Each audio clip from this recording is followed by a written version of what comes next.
Oui, merci Philippe. Tu es trop gentil. C'est un ami de très très longue date. Alors, je suis un fonctionnaire atypique, puisque tout en étant enseignant, après de 40 ans dans l'éducation nationale, j'ai œuvré comme conseiller culinaire pour un groupe alimentaire pendant plus de 6 ans. J'ai été restaurateur et j'ai, indépendamment de ces 2 livres, fait d'autres ouvrages, notamment pour les lycées hôteliers, pour les élèves, les techniques de cuisine, qui a très bien fonctionné, puisqu'à une époque, on a changé la pédagogie on n'apprenait plus des menus, mais on part du principe qu'il faut maîtriser toutes les techniques, et qu'en maîtrisant ces techniques, bien évidemment, on peut interpréter, on peut faire toutes les recettes. Alors, il y a plus de 20 ans, j'ai bien connu Jean-Michel qui démarrait les menus alternatifs. Parallèlement, j'ouvrais la formation végétarienne à l'Académie de Nice. Et Jean-Michel, c'était les menus alternatifs. On avait à Montpellier le professeur Joyeux qui avait la même démarche, mais pour lui, c'était les menus de progrès. Bon, pour moi, un chat est un chat, et c'est les menus végétariens. Donc, j'ai jamais dévié à cette appellation. Et pour revenir aux menus alternatifs, la Sodexo a été un partenaire pour démarrer les menus alternatifs. Alors, ça n'a pas fonctionné. Ça n'a pas fonctionné tout simplement parce que à la Sodexo, je me souviens, il y avait par exemple poisson, petits pois et riz, et on supprimait le poisson, on laissait les petits pois et le riz, et on disait c'est le menu alternatif. Du riz blanc, des petits pois à pertiser, ça ne pouvait pas faire des miracles, et les personnes qui consommaient ces menus n'avaient absolument aucun équilibre. J'ajoute que le produit raffiné, dans la conception d'un menu végétarien, c'est pas l'idéal. D'autre part, si je suis engagé sur la bio, c'est parce que en consommant du demi-complet, il faut obligatoirement avoir une alimentation qui n'a pas été trop contaminée. Donc, demi-complet ou complet me paraît indispensable pour faire des menus alternatifs.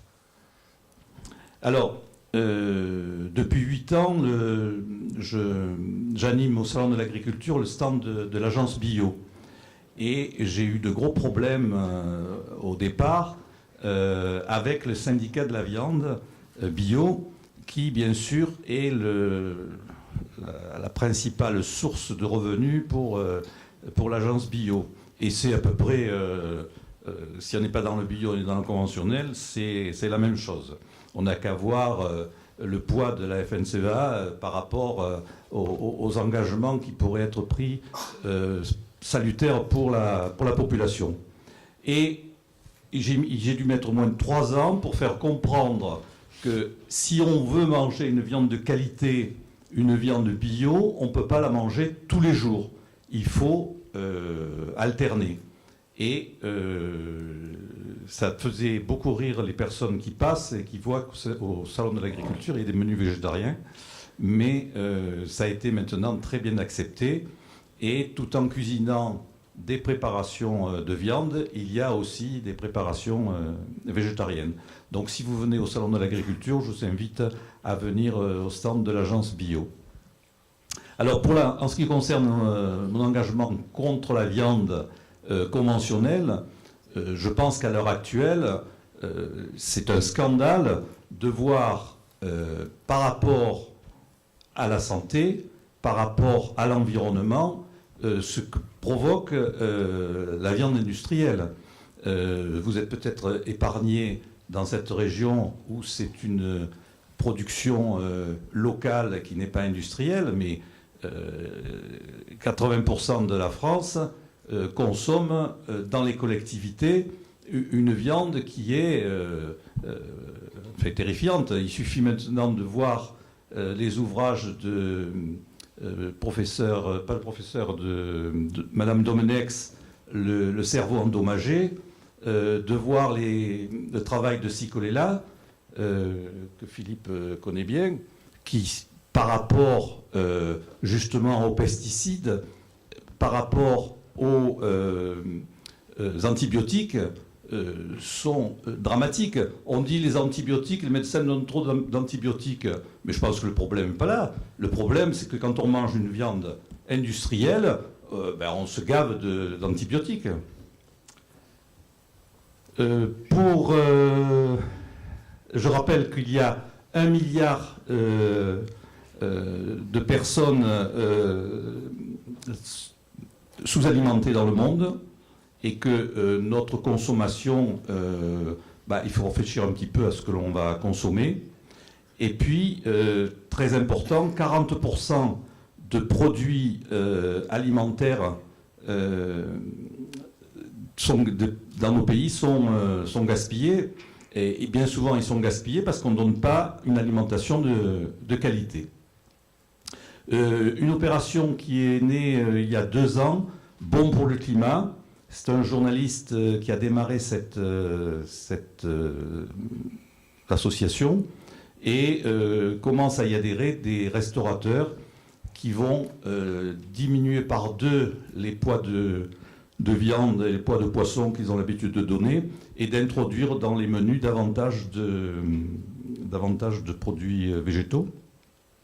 Je vous invite, certaines connaissent peut-être Restauration 21 sur Internet, qui travaille beaucoup justement pour éviter le gaspillage sur les produits, l'alimentation bio, l'alimentation locale. Ça me paraît intéressant.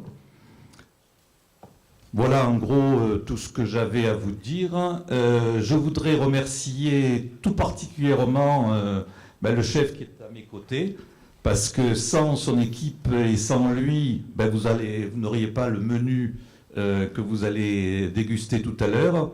Et je tiens donc à remercier ses collaborateurs, les 3J, je l'appelle les 3J, Jacques, Jackie et Fred et Franck, voilà, c'est Fred, Francky et Franck, et c'est Sophie, et Sophie, qui n'ont pas regardé de leur temps et qui ont été vraiment extraordinaires.